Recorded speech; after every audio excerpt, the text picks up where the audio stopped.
No, I can throw all the statistics at you if you want, because you're right. You're right on the money. They say about 1 in 3 women will experience domestic violence in their life. 1 in 4 women will be sexually assaulted in their life. 1 in 5 men will be in a domestic abuse situation in their life. And 1 in 6 men will be sexually assaulted in their life. Yeah, and I pulled that up, and when I pulled up the data, when I read over the information in my preparation for this, I thought overall there's going to be a bigger gap between men and women, and that's maybe the ignorance on my side. But to your point, 1 in 3, 1 in 4 women experience. Well, if I'm talking abuse overall, 1 in 4 women experience this, 1 in 5 men experience this. Then when you break it down, that's when you see that sexual assault is more common, if I can use that word, within women, where physical assault is more with the men, right? And then obviously you have the mental and the emotional that seems to be a few percentage from each other. But overall, it's tough out there. It's crazy. And the worst part is that we don't talk about it. And as you said, you'd never expect the numbers to be so close with men and women.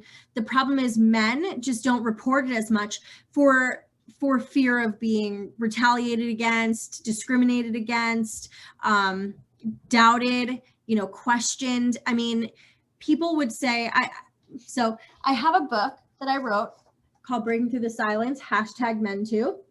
And it's all about males who have experienced sexual assault.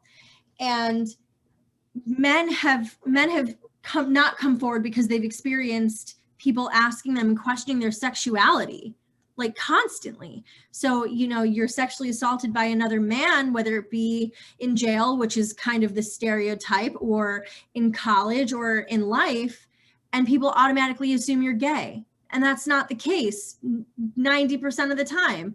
But that stereotype makes people fearful to come forward.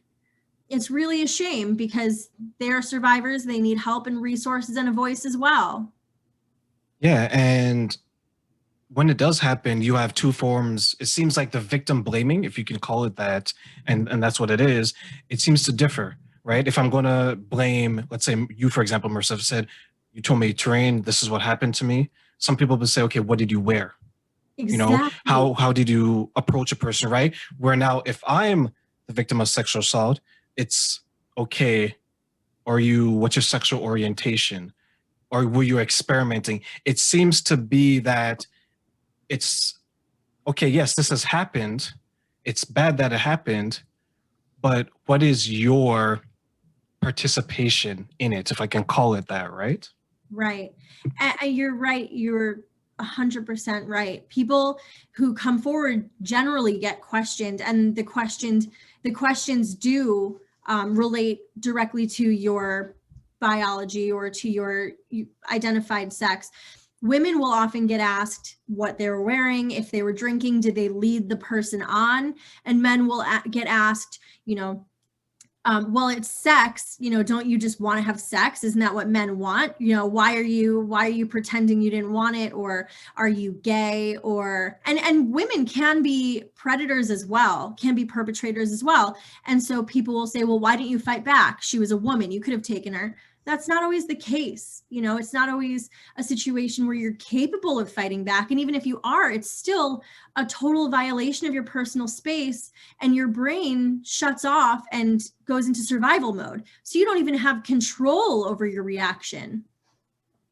Yeah, and I think what some people forget is, based on the numbers from I read, the majority of when it comes to men that are sexually assaulted, it's when they're younger. It's not when it's a full grown. It that does happen, but we're talking about when it comes to on the male side, we're talking about more often than not, it's boys, Yeah. right? Teenage boys, and it's someone in the household that has some form of authority over them, a parental figure, an uncle, an aunt, things like that. And I think that's where the disconnect for a lot of people is once they're able to say, it's not the stranger a couple paces behind me. That's not the norm. That does happen, but that's not the majority of the cases. Once people are able to grasp that it's someone in my home, it's someone that I know, it's someone that up until this point I trusted and will not suspect it, that's when we can say, okay, it can happen to everyone, and how do we protect each other as well as ourselves? Correct. I mean, only about 10% of cases of sexual assault are from strangers. You know, you're running through the forest, somebody jumps out of a bush and rapes you. That very rarely happens, about 10% of the time. And 90% of the time, the perpetrator is an acquaintance. And of that 90%, 80% of the time is better than acquaintance. It's friend, romantic partner, family member, somebody that you know very well who has that type of authority over you.